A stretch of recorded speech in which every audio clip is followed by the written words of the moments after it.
আসসালামু আলাইকুম ওরহমতুল্লাহি ওবরাকাতুহ। হঠাৎ খুব টাকার প্রয়োজন, সূরা ইখলাস ২১ বার পড়ুন, টাকার ব্যবস্থা হবে।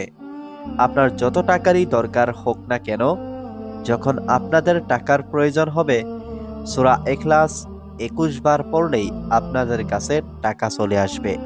আপনি এই আমলটি করার সাথে সাথেই মহান আল্লাহ রাব্বুল আলামিন টাকার ব্যবস্থা করে দিবেন ইনশাআল্লাহ। এই আমলটি করলে আপনারা সকলেই টাকা পাবেন। কিন্তু এই ভিডিওটি তার জন্য সম্পূর্ণ আগে দেখতে হবে, কারণ এই ভিডিওর মাধ্যমে জানিয়ে দেওয়া হবে যে সূরা ইখলাস কিভাবে ২১ বার পড়লে টাকার ব্যবস্থা হয়। তো এটা কোনো সাধারণ সূরা নয়। আপনারা যদি এই আমলটির যে নিয়ম রয়েছে সেই নিয়ম যদি যখন হঠাৎ টাকার খুব প্রয়োজন হবে তখন সূরা ইখলাস ২১ বার পড়তে পারেন, ইনশাআল্লাহ আপনাদের কাছে এত বেশি টাকা আসবে যে আপনারা সেই টাকা শেষ করতে পারবেন না। আপনারা অনেক বেশি টাকা পেয়ে যাবেন ইনশাআল্লাহ। তো আমি আপনাদেরকে বেশি কিছু বলবো না, শুধুমাত্র এটুকু বলবো যে কিভাবে আপনাদের কাছে টাকার ব্যবস্থা হবে এবং আপনারা এই আমলটি কিভাবে করবেন, শুধুমাত্র এটুকু বলে দিব। তো এখন একদম সহজভাবে আপনাদেরকে এটা জানিয়ে দিচ্ছি যে আপনাদের সূরা ইখলাস কিভাবে ২১ বার পড়তে হবে।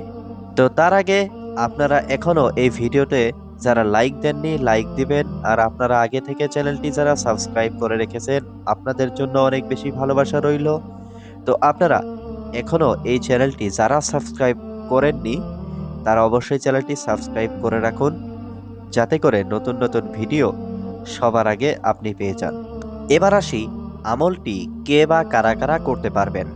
এই আমলটি আপনারা সকলেই করতে পারবেন, ছেলে মেয়ে বড় ছোট সকলেই এই আমলটি করতে পারবেন। আমি আশা করি আপনারা যদি খাঁটি নিয়তে এই আমলটি করতে পারেন তাহলে অবশ্যই খুব তাড়াতাড়ি রেজাল্ট পাবেন।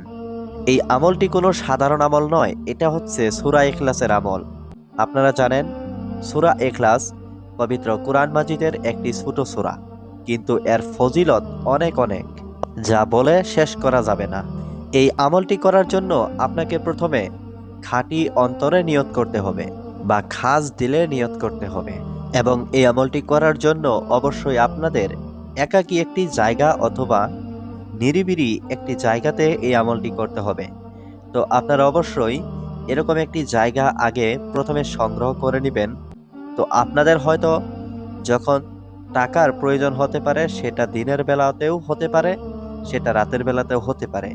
তো আপনাদের যখনই টাকার খুব প্রয়োজন হবে সেই সময়ে একটি নিলিবিলি অথবা একাকী জায়গা বেছে নেবেন, এবং সেই জায়গাতে আপনারা প্রথমে অজু অবস্থায় পাক পবিত্র অবস্থায় যাবেন। যাওয়ার পর আপনারা তারপর সূরা ইখলাসটি আমি যেভাবে বলবো সেভাবে ২১ বার পড়বেন।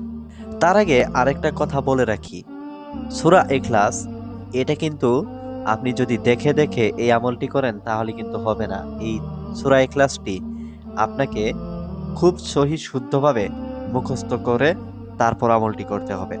আপনারা যারা সূরা ইখলাস জানেন না তারা অবশ্যই সূরা ইখলাসটি মুখস্থ করে নেবেন সহি এবং শুদ্ধভাবে। তো আপনারা যারা জানেন না তারা আমার স্ক্রিনে দেওয়া এই সূরাটি দেখে দেখেও মুখস্থ করতে পারবেন। এখানে আরবি এবং বাংলা দুটোই দেওয়া আছে। আপনারা যদি মহান আল্লাহকে ভালোবাসেন, আপনারা যদি আল্লাহর কালাম পবিত্র কুরআন মাজিদকে ভালোবাসেন, আপনারা যদি সূরা ইখলাসকে ভালোবাসেন, তাহলে অবশ্যই এই ভিডিওর কমেন্টে ৩ বার করে আমিন লিখে যান। হতে পারে এই আমিন লেখার কারণেও মহান আল্লাহ রাব্বুল আলামিন আপনাকে কল্যাণ দান করতে পারেন।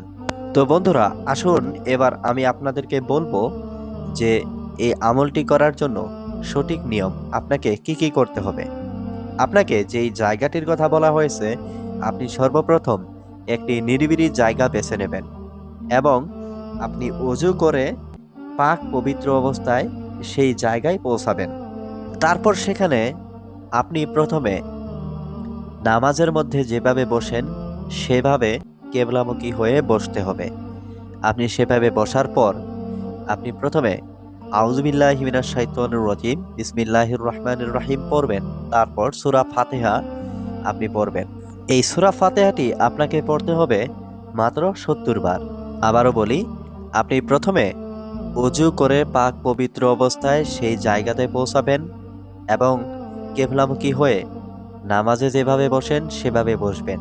এরপরে আউযুবিল্লাহ বিসমিল্লাহ সহ আপনি প্রথমে আউযুবিল্লাহ তারপর বিসমিল্লাহ পড়ে তারপর আলহামদু সূরা যেটা রয়েছে সেটা ৭০ বার আপনাকে পড়তে হবে প্রথমে, সহি এবং শুদ্ধভাবে। ৭০ বার আলহামদু সূরা পড়া শেষ হয়ে যাওয়ার পর আপনারা ২১ বার দরুদ শরীফ পড়ে নেবেন। ২১ বার দরুদ শরীফ পড়ার পর আপনারা বিসমিল্লাহির রহমানির রহিম প্রথমে বলে আপনারা ২১ বার সূরা ইখলাসটি সহি শুদ্ধভাবে পড়ে নেবেন। তারপর আবারও আপনি প্রথমে ২১ বার দরুদ শরীফ পড়ে নেবেন। আপনারা দরুদ শরীফ যেটা দরুদে ইব্রাহিম রয়েছে আপনারা সেটা পড়বেন। আপনারা দরুদ শরীফ পড়ার পর আপনারা আল্লাহর কাছে দোয়া করবেন মোনাজাতে। দুহাত তুলে আপনারা যখন আল্লাহর কাছে দোয়া করবেন, আল্লাহ আপনার ফরিয়াদ শুনবে ইনশাআল্লাহ।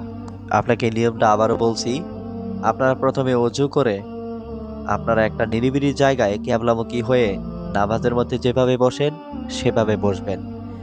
বসার পরে আপনারা ৭০ বার আউযুবিল্লাহি মিনাশ শাইতানির রাজিম বিসমিল্লাহির রহমানির রহিম পড়ার পর ৭০ বার আলহামদু সূরা পড়বেন। এরপর ২১ বার আপনাকে দরুদ শরীফ পড়তে হবে। দরুদ শরীফ পড়ার পর আপনারা আউযুবিল্লাহ বিসমিল্লাহ পড়ে সূরা ইখলাস ২১ বার পড়তে হবে। সহি এবং শুদ্ধভাবে মুখস্থ করে পড়তে হবে। এরপর আপনারা দরুদ ইব্রাহিম যেটা রয়েছে সেটা পড়বেন ২১ বার। এরপরে আপনারা দুহাত তুলে আল্লাহর কাছে দোয়া করবেন। কিন্তু সবথেকে ভালো হয় আপনারা যদি ২ রাকাত নফল নামাজ পড়ে তারপরে যদি এই আমলটি করেন তাহলে সবথেকে বেশি ভালো হয়। এখন বলি এই আমলটি আপনি কখন করবেন। এই আমলটি করার জন্য অবশ্যই একটা সময় নির্ধারণ করা হয়েছে। প্রথমেই বলা হয়েছে এই আমলটি আপনাকে করতে হবে একটি নিরিবিলি জায়গায়। আপনি নিরিবিলি জায়গা কখন পাবেন? আপনি নিরিবিলি জায়গা পাবেন রাতে। দিনের বেলা কিন্তু আপনি নিরিবিলি জায়গা পাবেন না। এই আমলটি আপনারা দিনে রাতে যে কোনো সময় করতে পারেন, তবে ভালো হয় এই আমলটি যদি আপনারা মধ্যরাতে করেন। মানে মনে করেন আপনারা যদি রাত ১২টার পর থেকে আপনারা ফজর নামাজের আগ পর্যন্ত যদি এই আমলটি করতে পারেন তাহলে খুবই ভালো হয়।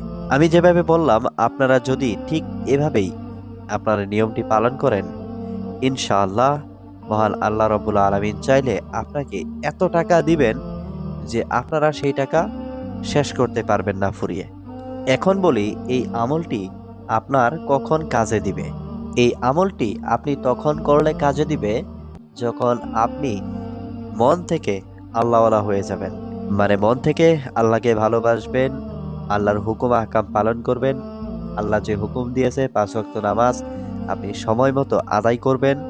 ইসলামের যেই ভেটি রয়েছে ৫টা সেই ভেটিগুলো সম্পূর্ণরূপে পালন করবেন, মেনে চলবেন, তাহলেই কিন্তু আপনার কথা আল্লাহ তাআলা শুনবে। মহান আল্লাহ রাব্বুল আলামিন আমাদের সবাইকে তিনার হুকুম আহকাম পালন করার এবং বেশি বেশি করে নেক আমল করার তৌফিক দান করুন। সকলেই বলি আমিন।